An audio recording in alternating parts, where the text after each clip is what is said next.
নমস্কার বন্ধুরা, আজকে নিয়ে এসেছি নবরত্ন পোলাও।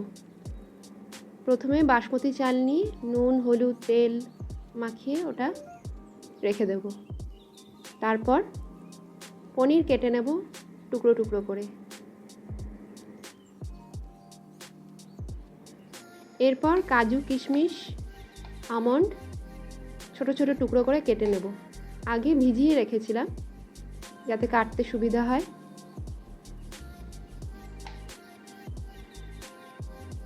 যে যে উপকরণগুলো লাগছে সেগুলো আমি পরে একবার একসাথে দেখিয়ে দেব। এখন গাজর কেটে নিচ্ছি। গাজর টুকরো টুকরো করে কেটে নেব।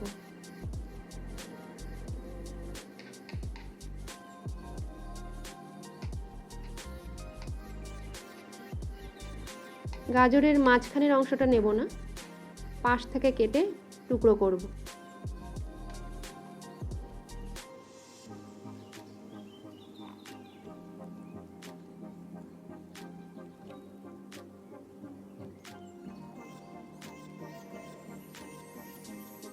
এরপর বিনসগুলো ওরকম টুকরো করে কেটে নেব।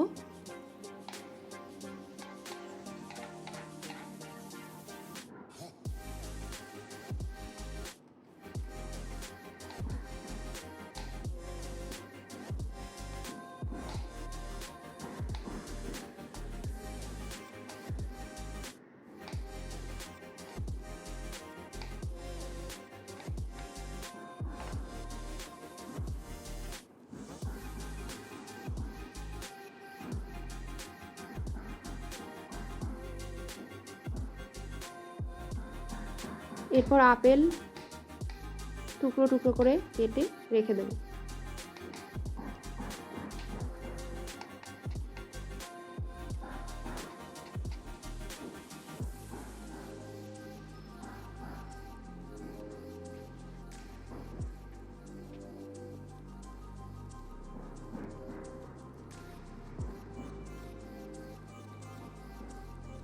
আনারস এরকমই টুকরো করে নেব। আনারস আমি টিন্ড পাইনাপেল যেগুলো পাওয়া যায় প্রসেসড সেগুলো নিয়েছি। স্লাইস হিসাবে পাওয়া যায়।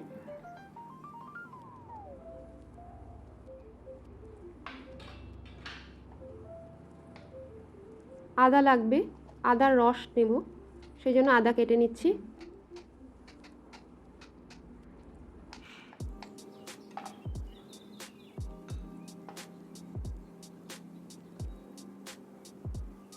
আদা থেতো করে তার রসটা নিয়ে নেব।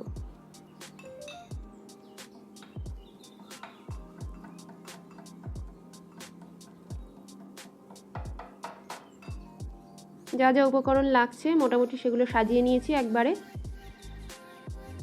এরপর রান্নাটা শুরু করে দেব। নবরত্ন পোলাও 9টা উপকরণ দিয়ে হয় বলে এর নাম নবরত্ন। এমনিতে পোলাও আমরা যেভাবে করি অনেকটা সেভাবেই হবে।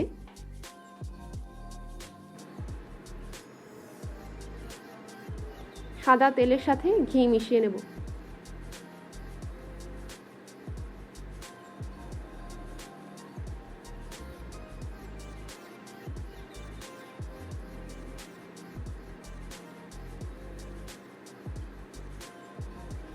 এমনি পোলাও আর নবরত্ন পোলাওর মধ্যে পার্থক্য হচ্ছে নবরত্ন পোলাওতে 9টা উপকরণ লাগে, আর নারকেলের দুধ আদার রস এবং ফল লাগে। এগুলো সাধারণ পোলাওতে লাগে না। তেল আর ঘিটা গরম হলে গরম মশলা দেব, গোটা গরম মশলা।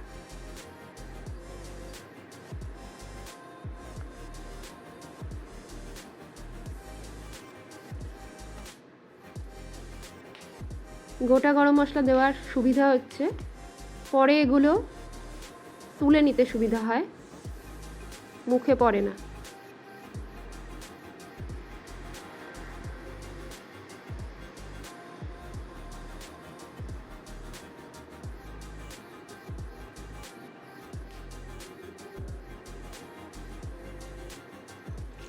এগুলো গরম হয়ে গেলে আমি পনিরটা হালকা করে ভেজে নেব। পনিরটা বেশি ভাজবো না, লালচে হয়ে গেলেই তুলে নেব।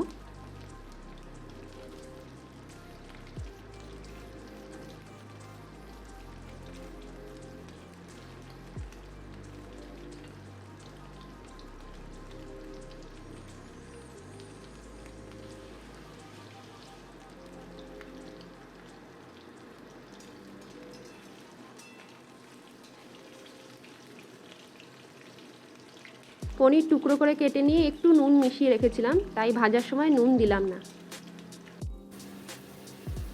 এরপর গাজর, বিনস এগুলোও ভেজে নেব। আন্দাজ মতো নুন দিলাম। বাসমতি চাল মেখে রাখার সময় নুন দিয়েছিলাম, সেজন্য সবজিগুলোতে একটু অল্প করেই নুন দিচ্ছি। বেশি নুন হয়ে গেলে ভালো লাগবে না, কারণ এটা মিষ্টি মিষ্টি হয় নবরত্ন পোলাওটা। চিনির ভাগটা বেশি দিতে হবে।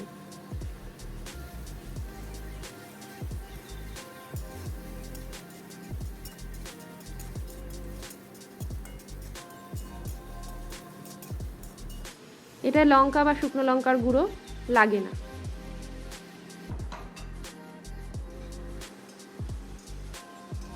লবঙ্গর যে ঝাঁঝটা বেরোয় তাতেই এটা একটু ঝাঁঝ হবে। তবে যদি ঝালের দরকার হয় তাহলে একদম শেষে কেউ গোলমরিচ মিশিয়ে নিতে পারেন।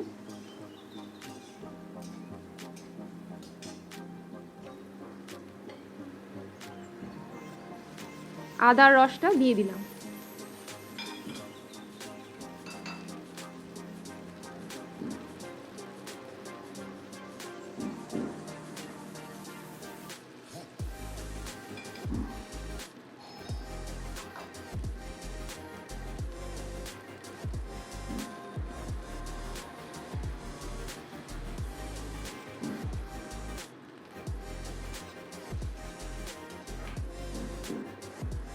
আর একটু সাদা তেল দিচ্ছি।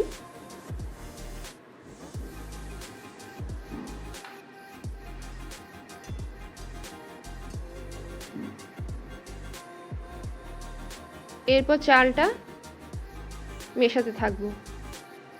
চালে হলুদ মিশিয়ে নিয়েছি। অনেকে জাফরান দেয়, জাফরান দিলে পরে হলুদ মেশানোর দরকার পড়ে না, কিন্তু আমি হলুদ মিশিয়ে রেখে দিয়েছিলাম। দেখুন চালটা কীরকম ঝুরঝুরে হয়েছে। চাল যতটা জল ঝরিয়ে রাখা যাবে ভালো হবে,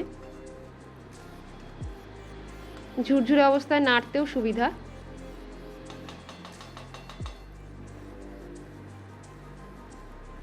কাজু, কিশমিশ, আমন্ড যেটা কেটে রেখেছিলাম সেটা এখন মেশাচ্ছি। এগুলো তেলে ভাজিনি, এগুলো হালকা চালের সাথে নেড়ে নেব।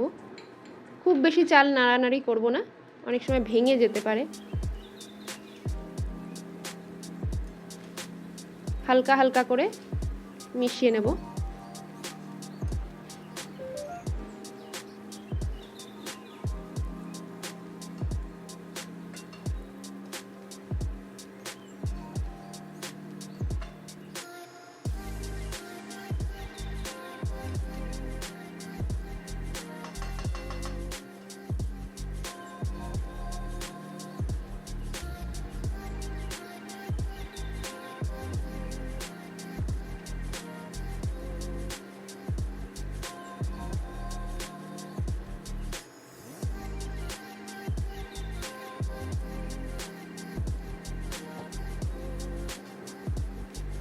চাল যেটুকু বাকি ছিল দিয়ে দিলাম।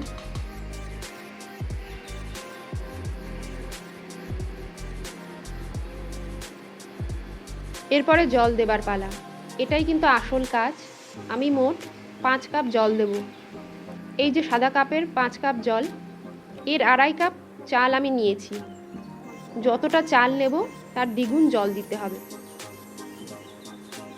এই কাপেরই 2.5 কাপ চাল নিয়েছিলাম, অতএব জল আমি 5 কাপ দিচ্ছি।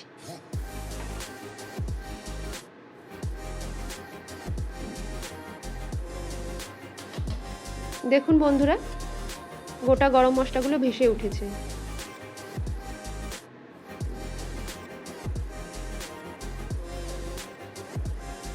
এরপর ভাজা পনিরগুলো দিয়ে দেব।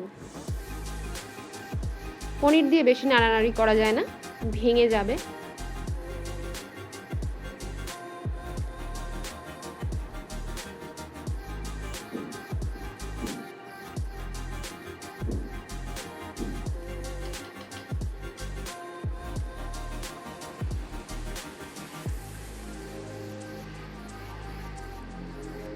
এরপর চিনি দিয়ে দিচ্ছি।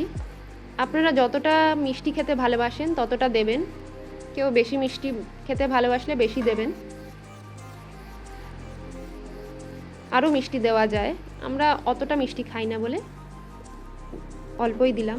এবার ঢাকা দিয়ে দিলাম। আমি কিন্তু মাঝে ঢাকা সরিয়ে গোটা গরম মশলাগুলো তুলে নিয়েছি যতক্ষণ ভাসছিল। খুবই সহজ পদ্ধতি, তুলে নেওয়া যায়।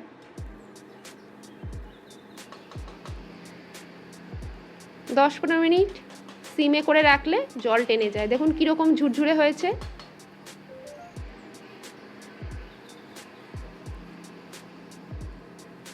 এরপরে আমি কাটা আপেল, আনারস দিয়ে দিচ্ছি।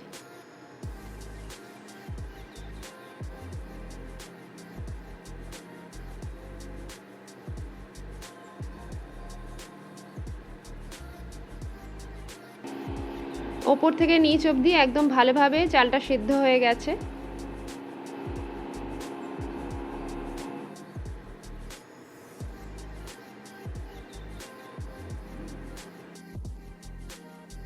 টুকরো টুকরো করে রাখা ফলগুলো দিয়ে দিলাম।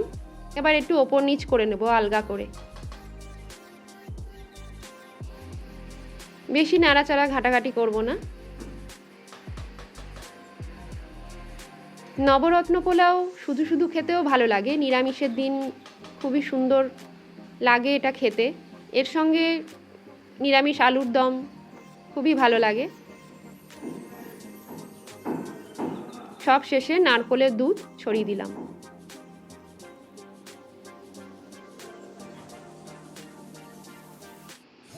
এরপর একটু ঢাকা দিয়েও রাখতে পারেন, নয়তো গরম গরম পরিবেশন করে নিতে পারেন। এই নারকেলের দুধের মধ্যে যদি আমি চালটা হলুদ দিয়ে না মাখতাম তাহলে জাফরানটা গুলে রেখে দিতাম।